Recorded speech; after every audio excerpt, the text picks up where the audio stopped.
When I was 14 years old, I lived with my mom, dad, 2 brothers, and my sister in a rural town in Florida. Overall, I miss living in Florida, but the one thing I don't miss was the constant rain. On one particular stormy Saturday night, where the thunder was so loud it shook the whole house, me and my 2 brothers had nothing to do. My sister was out at a friend's house. Me and my 2 brothers decided to play some video games to pass the time. It was only 8 o'clock after all. I remember we were playing some weird PS2 game where all the WWE wrestlers were driving cars and shooting at each other. I don't remember the name, but I remember the exact moment the power went out.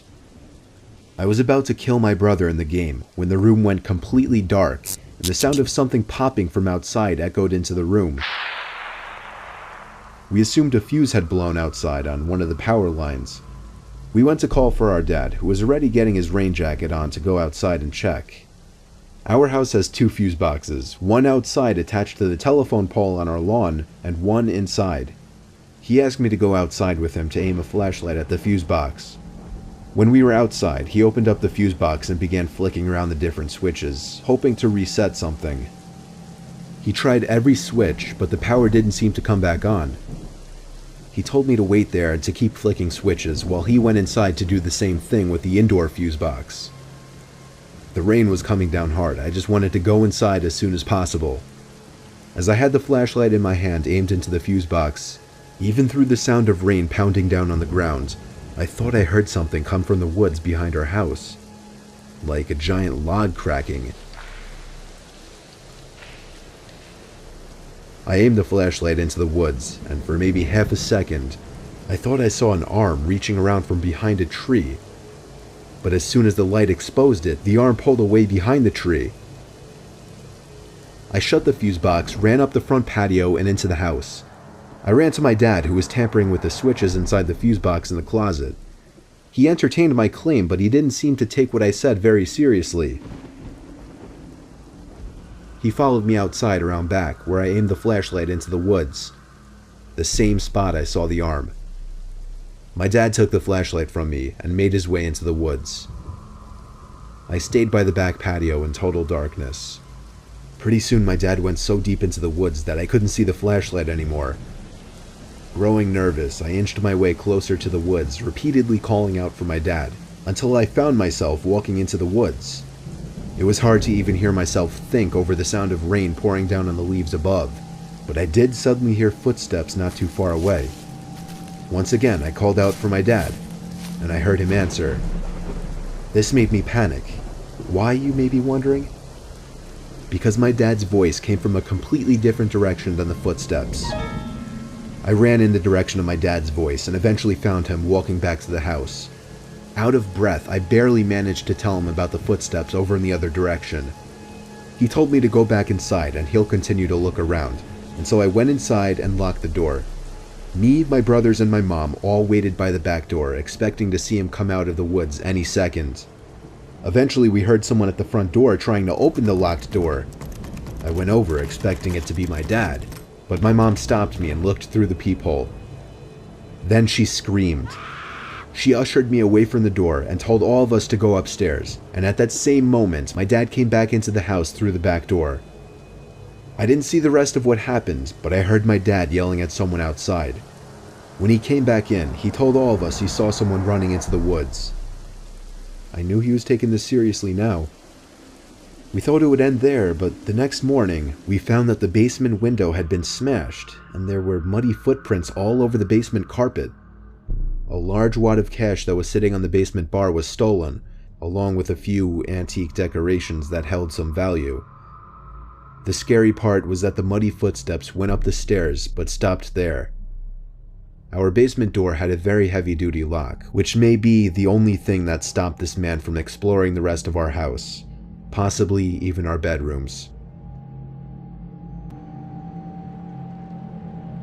It's been a pretty rough couple of nights over here in Midwest. Flood warnings are replaced with thunderstorm watches are followed up by tornado warnings, and even sirens add a nice touch to this surreal nightly experience. I used to enjoy a good thunderstorm. You get yourself comfortable on a couch, grab an extra pillow with a blanket, cuddle up, and enjoy the show of grace and might. Lightning bolts ripping through the sky, illuminating clouds, houses, and tree lines. The sound wave, coming with a tad of delay, shaking the window frames and sending a strange tingle through your body. Nature is a powerful force, and it was majestic to see it in action.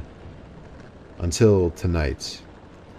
The forecast was promising a late-night thunderstorm, so I was caught by surprise when I started seeing flashes outside around midnight.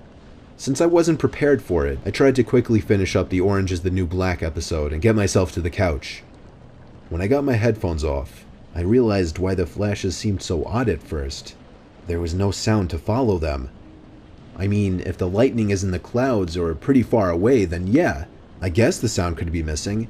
But the flashes seemed so close. I decided to check out the sky of the kitchen window. There's a pair of large glass panels that give you a good wide-angle view to the outside. To keep my eyes adjusted to the darkness, I stayed away from flipping the switches on and traveled through the house relying on my memory. The moonless darkness of outside gives you that eerie feeling, even if you are inside of the safe walls of your house. But those are just the feelings, nothing else.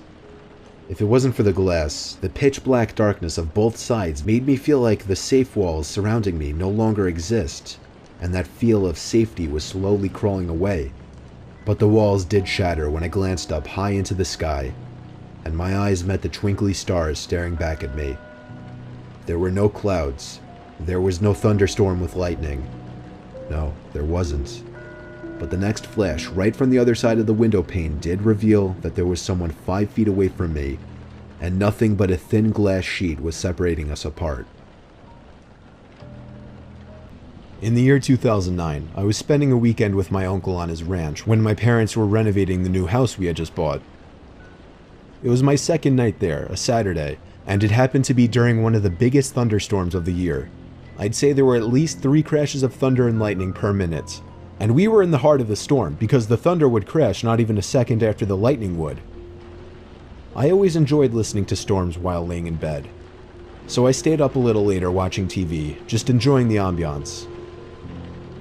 After the movie I was watching finally ended, I turned off the TV and tried to fall asleep.